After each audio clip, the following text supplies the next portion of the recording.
नमस्कार, मेरे साथ ITI एग्ज़ाम के जो फाउंडर हैं रवीश भाई मेरे साथ हैं। हम उनको अपने छोटे भाई बोलते हैं और बहुत दिन बाद ये पकड़े गए हैं कह सकते हैं।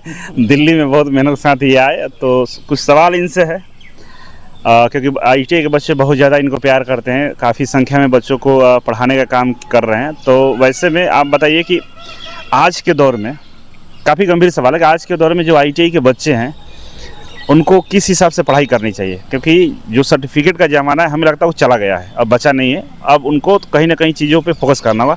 आप इसको कैसे देखते हैं? बिल्कुल सर, देखो मेरा तो स्टार्टिंग से ही मानना ये रहा है कि मेरे भाई सर्टिफिकेट पर हमेशा फोकस मत करो, है ना। क्योंकि स्टूडेंट क्या करते हैं सर, मैक्सिमम ITI वाले सर्टिफिकेट ले लेते हैं और उनके पास स्किल वगैरह नहीं होती। फिर वही जॉब का इशू रहता है। कंपनी वगैरह क्या मांगती है भाई, स्किल बंदा होना चाहिए, डिपार्टमेंट कोई भी हो। यदि गवर्नमेंट एग्जाम की भी तैयारी करोगे, प्राइवेट की भी करोगे, तो उसमें स्किल पर्सन चाहिए। अगर आपके पास नॉलेज ही नहीं होगी तो फिर कहाँ से आपका नौकरी का सिस्टम बनेगा। तो इसलिए सबसे ज़रूरी है ITI में सिर्फ सर्टिफिकेट के पीछे मत भागो मेरे भाई। आप लोगों को जितने भी है स्किल डेवलप करनी है ना, ITI को जितना बेहतर तरीके से आप कवर कर सकते हो, जितना सिलेबस आप अच्छी तरीके से कवर कर सकते हो, उतना करने की कोशिश कीजिए। क्योंकि जितने भी एग्ज़ाम होते हैं गवर्नमेंट के, कोई सा भी टेक्निकल एग्जाम ले लो, उसमें जहाँ तक उम्मीद है ITI लेवल ही पूछा जाता है मैक्सिमम, ठीक है। तो अगर आप यहीं से सर बेस बनाकर चलेंगे बच्चे, तो कहीं ना कहीं आगे जाकर उन्हें नौकरी लेने में मेरे को लग रहा है कोई दिक्कत नहीं होने वाली। अभी ITI में आप क्या सुधार चाहते हैं? ITI में सबसे बड़ा कमी क्या आपको देता है, उसमें क्या सुधार होना चाहिए? सर सबसे बड़ी बात तो स्किल है ना। क्योंकि आपने देखा होगा बहुत सी ITI हैं, है ना, हमारे भारत देश में, वो सिर्फ नाम के सर्टिफिकेट प्रोवाइड करवाते हैं कि नाम के ITI खोल ली, और बस ना तो उसमें वहाँ पर कोई लैब वगैरह है, ना कोई मशीनें हैं, तो बच्चा सीखेगा कहाँ से, है ना। दूसरी बात सर ये है कि टीचर्स की कमी।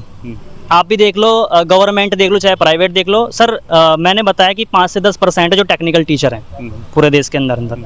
तो वो सबसे बड़ी कमी है, एक तो टीचर की, एक इंस्ट्रूमेंट की ITI में। तो इस चीज़ पे सुधार होना चाहिए, है ना। बच्चा अपने आप फिर स्किल होना शुरू करेगा, क्योंकि जब टीचर ही इसको प्रभावित नहीं करने का सर, तो बच्चा कहाँ से, क्योंकि गाइडेंस देने वाला कोई ना कोई चाहिए। तो ये इशू है सर। तो एक सवाल और पूछेंगे, क्योंकि ये सवाल गंभीर इसलिए है क्योंकि आप एक शिक्षक हैं। EGWay के बारे में क्या ख्याल रखते हैं आप? सर EGWay तो मतलब काफ़ी टाइम से मैं जानता भी नहीं था, लेकिन जब से ग्रुप D का मुद्दा भी छिड़ा है, तो तब से थोड़ा सा और हाईलाइट में हम दोनों आ चुके हैं ना इस चीज़ को लेकर के। तो सबसे पहले तो सर मेरा हमेशा ही सही आपको बड़ा भाई मानता हूँ, ठीक है, हमेशा ही सपोर्ट करता हूँ। तो EGWay एक ऐसा कोचिंग संस्थान है मात्र इंडिया में भाई, जो स्टूडेंट ITI स्टूडेंट के लिए हमेशा खड़ा रहता है ना। चाहे आप किसी भी एग्ज़ाम की, टेक्निकल एग्ज़ाम की तैयारी कर रहे हो, आपके रहने से लेकर खाने तक की सुविधा सर करवाते हैं, है ना, मात्र कुछ ही फीस में। तो मेरा तो मानना यही है कि अगर आप भविष्य में किसी भी एग्जामिनेशन की तैयारी कर रहे हो, है ना, तो EGWay के साथ ज़रूर आपको जुड़ना चाहिए। क्योंकि ये आपको उस लेवल तक लेकर चले जाएंगे, है ना, जहाँ तक आपको आपकी सरकारी नौकरी का मतलब एक किस्म से दरवाज़ा खुल जाएगा। तो मेरा मानना ये है कि सर के साथ आपको जुड़ना चाहिए और अपनी जो स्किल है उसको बढ़ाना चाहिए। मेरे कई सारे छात्र हैं, क्योंकि कई सारे बच्चे मेरे यहाँ से ITI भी करते हैं और कोचिंग और फ्री मिलता है, ऐसा है। तो लगभग ये संख्या काफ़ी है। तो आपसे सेमेस्टर वाला जो एकेडमिक होता है ना, आपसे पढ़ते हैं, मतलब कई सारे बच्चे मेरे क्लासरूम में खड़ा होकर सर पूछते कि ये सर डाउट है, रवि सर से पूछे थे। तो बच्चों का काफ़ी प्यार रहता है कि सर अब तो उनको नहीं पता है ना कि आज अब जान जाएंगे वो लोग वीडियो देखकर। बिल्कुल सर। तो कब आ रहे हो पटना आप? सर जल्दी आऊँगा, क्योंकि अभी तो एग्ज़ाम है एकेडमिक वालों के बच्चों के, और मिलूँगा ज़रूर कोचिंग सेंटर पर आकर आपके, ज़रूर आऊँगा।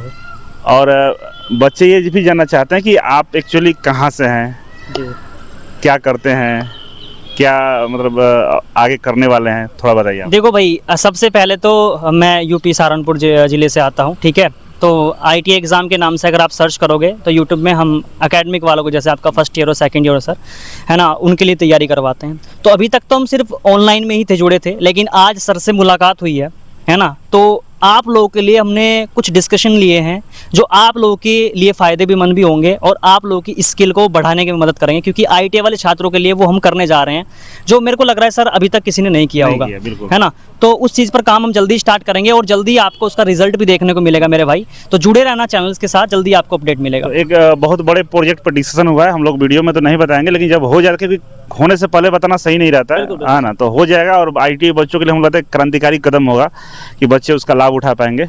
और काफ़ी मिलकर अच्छा लगा रवीश भाई से। Thank you sir, thank you. तो फिर मिलेंगे हम लोग कभी, ऐसे ही यहीं आ गए थे, राष्ट्रीय कार्यकारिणी की बैठक थी और एक बहुत बड़ी जिम्मेदारी। हाँ, एक सवाल और पूछना भूल गए, आपको ITI को तरफ से बड़ी जिम्मेदारी दिया गया है। जी जी।